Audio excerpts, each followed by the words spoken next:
lagi saya mengucapkan banyak terima kasih kepada Mama Gembala, Bapak Gembala, jemaat Tuhan yang memberikan saya kepercayaan pagi ini untuk melayani Tuhan. Saya terus bergumul, berdoa, mempersiapkan pelayanan ini dengan sungguh-sungguh di hadapan Tuhan. Dan saya pribadi kalau melayani Tuhan, saya harus bayar harga. Artinya kita tidak hanya ngomong-ngomong doang, tapi benar-benar setiap pelayanan kita itu. 1 Tesalonika pasal 5 sampai ayat ke-4. 1 Tesalonika 5 ayat 1 sampai dengan ke-4. Puji Tuhan kalau sudah kita sama-sama kita bangkit berdiri semua. Dan kalau kita sudah dapat kita baca hitungan yang ketiga. Sudah? 3. Tetaman dan masa saudara-saudara tidak perlu dituliskan kepadamu, karena kamu sendiri tahu benar-benar bahwa hari Tuhan datang seperti pencuri pada malam. Ayat 3. Apabila mereka mengatakan semuanya damai dan aman, maka tiba-tiba mereka ditimpa oleh kebinasaan seperti seorang perempuan yang hamil ditimpa oleh sakit bersalin. Tuhan, waspada atau berjaga-jaga. Ada amin? Hari-hari ini kita harus waspada. Hari-hari ini kita harus berjaga-jaga. Kenapa kalau kita tidak waspada, kita tidak berjaga-jaga? Maka firman Tuhan katakan, Tuhan itu datang sebagai pencuri pada malam hari. Kira-kira bagaimana keadaan kita kalau Tuhan datang sebagai pencuri? Tuhan datang tiba-tiba dan kita tidak ketahui apa yang akan terjadi. Saya percaya kita semua akan panik dan tidak bisa berbuat sesuatu. Tapi kalau kita ada di dalam Tuhan, kita sungguh-sungguh dengan Tuhan, kita waspada, kita berjaga-jaga, maka hal itu terjadi. Kita tidak akan panik, tapi kita sadar, kita bersyukur kepada Tuhan. Walaupun kita lewati masalah, persoalan, dan kesusahan itu tiba-tiba menimpa kita, tapi Tuhan sudah terlebih dahulu mengatakannya itu kepada kita. Puji Tuhan dikatakan, karena kamu sendiri tahu benar-benar bahwa Tuhan datang seperti pencuri pada malam. Malam ini berbicara apa? Malam ini berbicara kegelapan yang dimana kita tidak bisa berbuat apa-apa. Itu sebabnya Bapak Ibu jemaat Tuhan yang ada di tempat ini, selagi masih siang, firman Tuhan katakan, mari kita lakukan sesuatu buat Tuhan. Kita kerja keras buat Tuhan.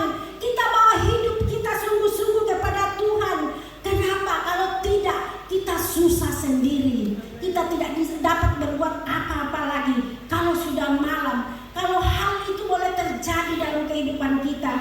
Itu sebabnya mari kita yang ada di jemaat ini, kita mau sungguh-sungguh dengan Tuhan hari-hari ini. Saya mau katakan bahwa hari-hari ini kita lagi tidak bermain-main. Kita tidak bermasa bodoh acuh tak acuh, tapi sudah waktunya kita sungguh-sungguh dengan Tuhan. Kita mencari Tuhan dengan sungguh-sungguh. Kalau bisa kesibukan-kesibukan itu kita tiadakan, dan bukan berarti kita tiadakan dan kita lupakan, tapi artinya kita bekerja, kita lakukan sesuatu, tapi kita ingat Tuhan. Kita tahu Tuhan itu segala-galanya dalam hidup kita. Tuhan itu yang lebih utama. Sebab kenapa? Dia menjamin hidup kita, dan kekekalan itu akan terjadi suatu saat nanti. Kita sudah siap. Itu sebabnya Bapak Ibu Saudara yang dikasih dalam Tuhan.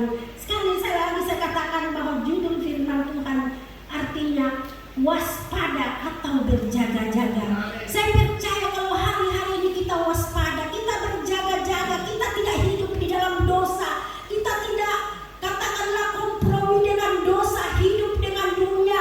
Dunia bikin apa, kita juga ikut-ikutan. Tapi hari-hari ini kita berjaga-jaga, kita serahkan hidup kita kepada Tuhan. Kita bawa hidup kita kepada Tuhan dengan sungguh-sungguh. Kita berdoa kepada Tuhan, Tuhan selamatkan kami. Jangan biarkan kami hidup jauh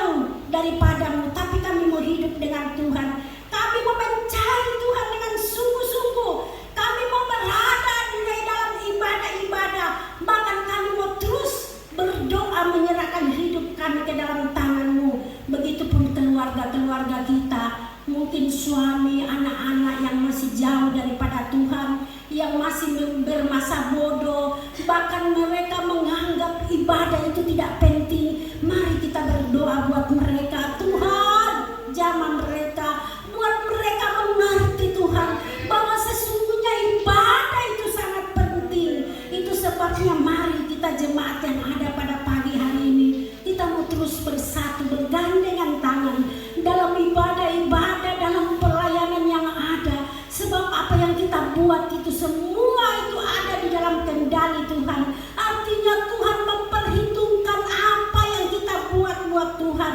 Tuhan tidak pernah menjauhkan hal-hal yang baik daripada kita, tapi Tuhan senantiasa menuntun kita kepada kebenaran-kebenarannya, kepada jalan-jalan yang Dia kehendaki. Bapak Ibu Saudara yang dikasihi dalam Tuhan, jemaat yang dikasihi Tuhan, firman Tuhan katakan di dalam Matius 24 ayat 43 sampai 44. Mari kita baca di situ.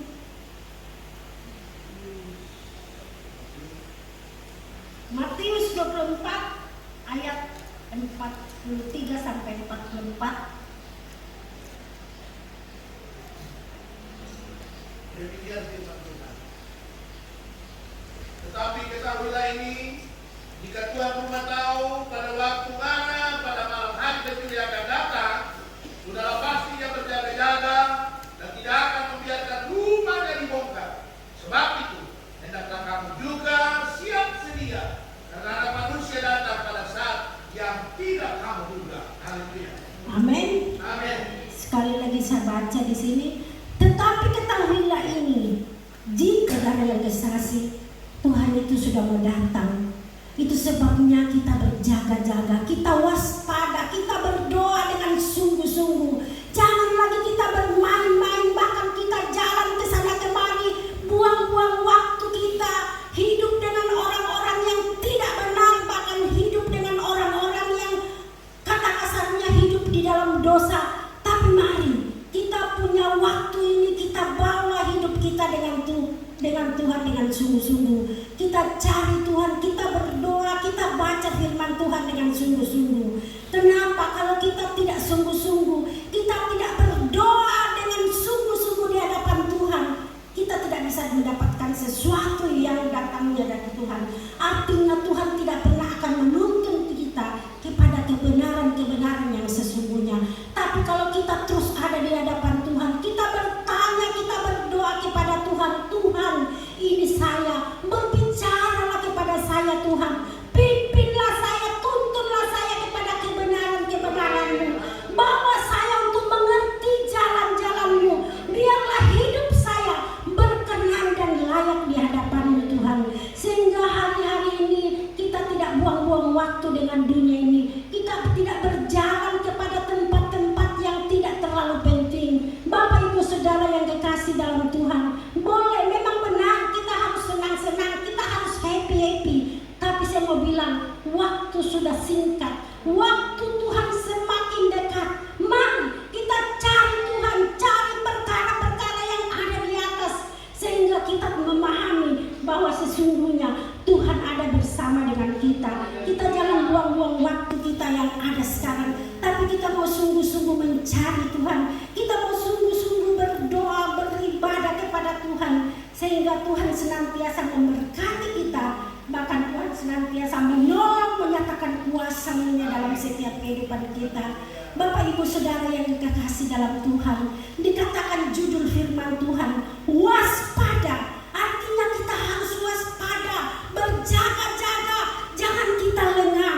Sebab kalau kita lengah, kita tidak waspada, kita tidak berjaga-jaga, kita akan hidup bersama orang-orang yang ada di dunia ini, melakukan sesuatu yang tidak penting, ngomong, bahkan kita boleh duduk dengan mereka melakukan sesuatu yang semata-mata dunia punya. Tapi kalau kita mencari Tuhan dengan sungguh-sungguh, kita berdoa berserah kepada Tuhan dengan sungguh-sungguh, maka Tuhan akan memberkati kita. Bapak Ibu Saudara yang dikasihi dalam Tuhan, dikatakan karena kamu sendiri tahu benar-benar bahwa hari Tuhan datang seperti pencuri pada malam hari. Itu sebabnya kita harus waspada.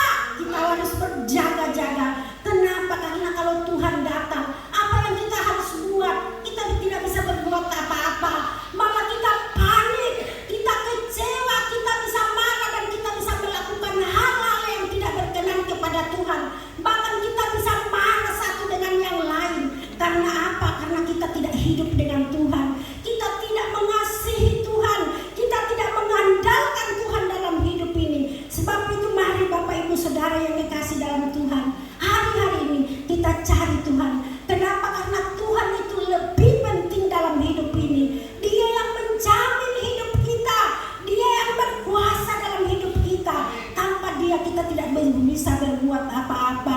Kita lihat ayat 3 dikatakan, apabila mereka mengatakan semuanya damai dan aman, maka tiba-tiba mereka ditimpa oleh kebinasaan seperti seorang perempuan yang hamil ditimpa oleh sakit bersalin.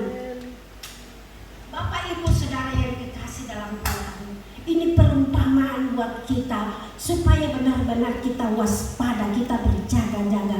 Seorang ibu kalau mau melahirkan itu tidak diberitahu bahwa dia akan melahirkan seorang anak dan sebagainya, tapi tiba-tiba dia merasakan kesakitan, dia merasakan hal yang luar biasa yang menimpa dia. Begitupun kita anak-anak Tuhan, kalau mau terjadi sesuatu kita tidak pernah akan tahu, kita tidak pernah akan mengerti, memahami. Itu sebabnya kita waspada, kita berjaga-jaga. Semuanya 2 ayat 2 dia katakan, sebelum kamu dihalau seperti setan yang ditiup, sebelum datangnya ke atasmu murka Tuhan yang bernyala-nyala itu, sebelum datang ke atasmu hari kemurkaan Tuhan. Jadi Bapak Ibu Saudara yang kekasih dalam Tuhan, sebelum murka Tuhan turun, sebelum susah itu turun datang kepada kita, mari kita benar-benar bawa diri kita kepada Tuhan. Kita bawa keluarga kita kepada Tuhan. Kita berdoa, Tuhan, saya punya orang tua masih seperti begini, saya punya suami masih seperti begini, anak-anak masih hidup jauh dari Tuhan. Berdoa buat mereka. Kita bergumul berdoa, menyerahkan mereka di hadapan Tuhan. Bahkan kalau perlu kita berpuasa Bapak Ibu Saudara. Kenapa? Karena kalau kita berdoa saja, kita boleh lihat sendiri apa yang terjadi. Lambat atau susah, perubahan itu akan terjadi dalam setiap kehidupan keluarga kita. Tapi kalau kita berpuasa di hadapan Tuhan, kita bayar harga buat mereka, kita menangis berdoa buat mereka. Saya percaya Tuhan mendengar dari tempat yang maha tinggi apa yang kita naikkan, yang kita doakan di hadapan Tuhan. Itu sebabnya Bapak Ibu Saudara yang terkasih, dikatakan dalam Zefania ayat 1 pasal 14, Tuhan itu sudah dekat datang. Itu sebabnya mari kita yang ada ini sungguh-sungguh kita berdoa, kita satukan hati kita. Jangan kita hidup lagi di dalam dosa. Saya bilang sama Mama Gembala, kita ini berdoa masing-masing di hadapan Tuhan, berdoa untuk karakter sifat kita. Kadang-kala kita yang tahu kita punya karakter sifat kita. Kalau kita masih suka marah, kita berdoa, Tuhan angkat daripada saya ini masih suka marah-marah, buang ke tubir laut yang dalam. Mungkin saya masih tipu-tipu, bohong, banyak bicara yang tidak benar. Kita berdoa supaya Tuhan lepaskan kita dari sifat-sifat karakter kita yang tidak berkenan kepada Tuhan. Itu sebabnya Bapak Ibu Saudara yang dikasih dalam Tuhan, Tuhan itu terlalu baik. Itu sebabnya mari hari-hari ini kita mau berjuang sungguh-sungguh, bawa hidup kita kepada Tuhan, berdoa buat keluarga-keluarga kita, berdoa buat orang tua saudara-saudara kita supaya mereka juga diselamatkan. Apalah artinya Bapak Ibu kalau kita melayani dari sini sampai ke ujung dunia tapi keluarga kita tidak diselamatkan. Itu sebabnya mari kita yang ada ini berdoa sungguh-sungguh dulu supaya keluarga kita itu selalu diselamatkan Tuhan. Berdoa kalau mungkin ada anak-anak kita yang hidup masih jauh dari dunia ini, bahkan hidup di dalam hawa nafsu, keinginan dosa, bahkan hidup tidak layak di hadapan Tuhan. Mari kita berdoa buat Tuhan. Bapak Ibu Saudara yang dikasih dalam Tuhan, mari sekali lagi saya katakan bahwa Tuhan itu terlalu baik. Judul firman Tuhan saya terus angkat di sini, yaitu waspada atau berjaga-jaga.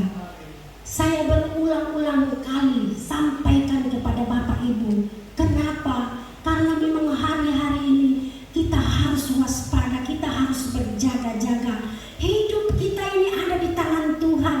Hidup kita ini bukan ada di orang-orang yang ada di dunia ini, tapi ada di tangan Tuhan.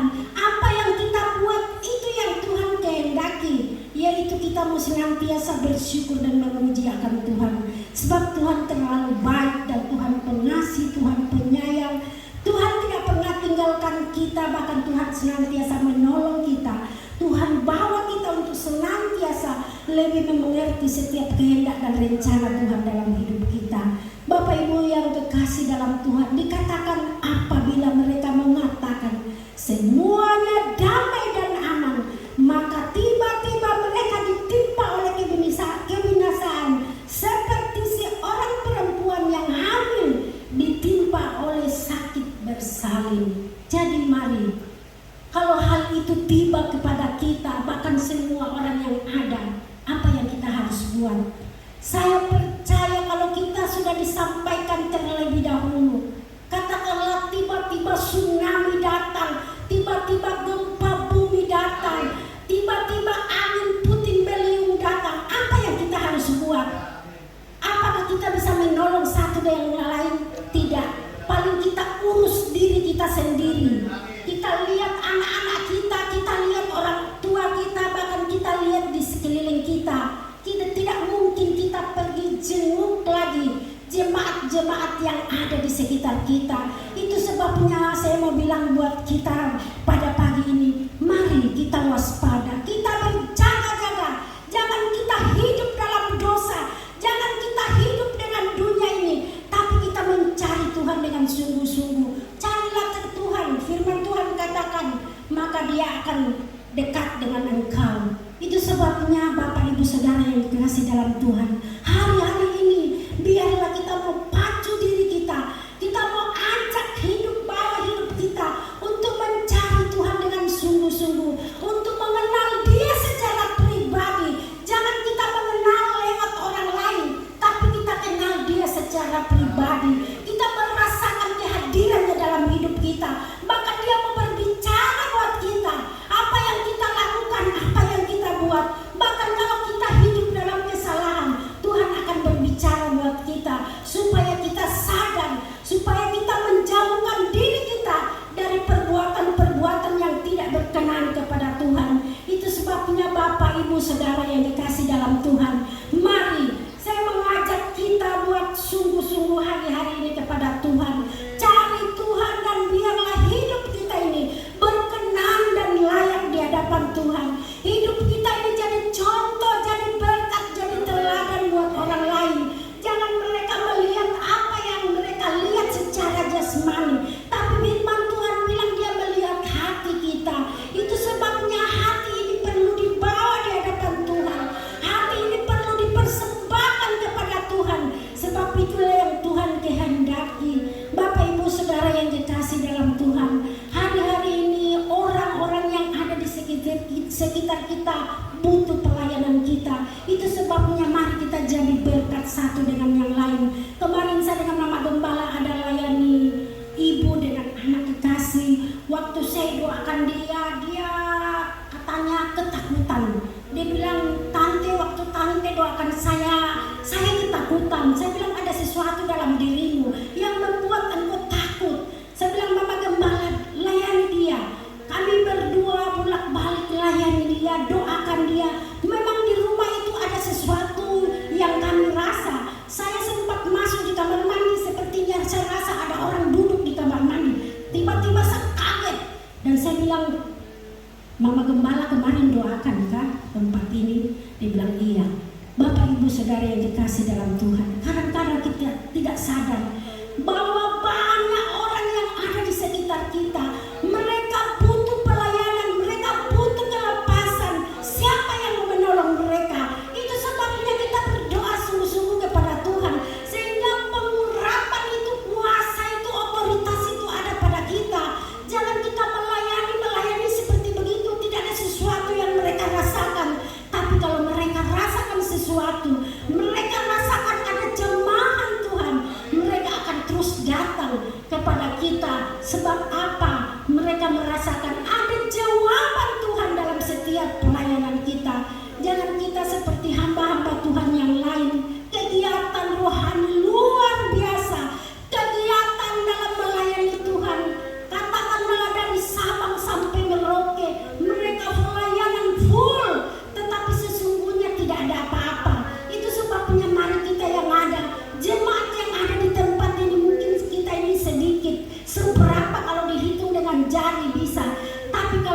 hidup dengan Tuhan, bergaul dengan Tuhan, kita sungguh-sungguh menyerahkan hidup kepada Tuhan, maka ada otoritas kuasa Tuhan dalam setiap kehidupan kita, sehingga pelayanan kita itu benar-benar ada sesuatu yang dirasakan oleh orang-orang yang kita layani. Mereka merasakan ada sukacita, mereka rasakan ada damai sejahtera. Itu sebabnya mari kita yang ada pada pagi ini, kita serahkan hidup kita kepada Tuhan. Pelayanan kita terlebih khusus kita yang ada di mimbar. Kadang-kala saya berpikir Tuhan tidak gampang melayani Tuhan. Kenapa ada hal-hal yang tertentu yang kadang-kala membuat kita tidak berdaya. Kita mau lakukan ini, kita mau buat itu, Tuhan larang. Artinya hati ini menuduh kita. Karena kenapa kita ini pelayan, kita harus jadi berkat. Kadang-kala kita ngomong tidak menjadi berkat, Tuhan langsung tegur. Itu sebabnya mari saya mau supaya kita jemaat yang ada di tempat ini, terlebih khusus pelayan-pelayan, mari sungguh-sungguhlah dengan Tuhan. Jangan sekedar melayani saja, tapi tidak ada sesuatu, tidak ada urapan kuasa otoritas yang Tuhan berikan. Itu sebabnya mari kita yang ada, kita berdoa bergandengan tangan satu dengan yang lain, sehingga pelayanan kita benar-benar hari-hari ini jadi berkat. Sebab itu Tuhan sudah mendekat datang. Dikatakan dalam Sefanya 1 ayat ke-14 bahwa Tuhan sudah mendekat datang. Itu sebabnya kita harus waspada, berjaga-jaga, menyerahkan hidup kita kepada Tuhan. Kalau kita bisa melayani, kita layani orang. Kalau tidak bisa, biarkan saja itu, karena itu mungkin bukan kehendak Tuhan. Tapi kalau memang kehendak Tuhan, kita harus layani satu dengan yang lain. Kita layani. Itu sebabnya mari kita jemaat yang ada di tempat ini, Tuhan sudah mendekat datang. Itu sebabnya mari kita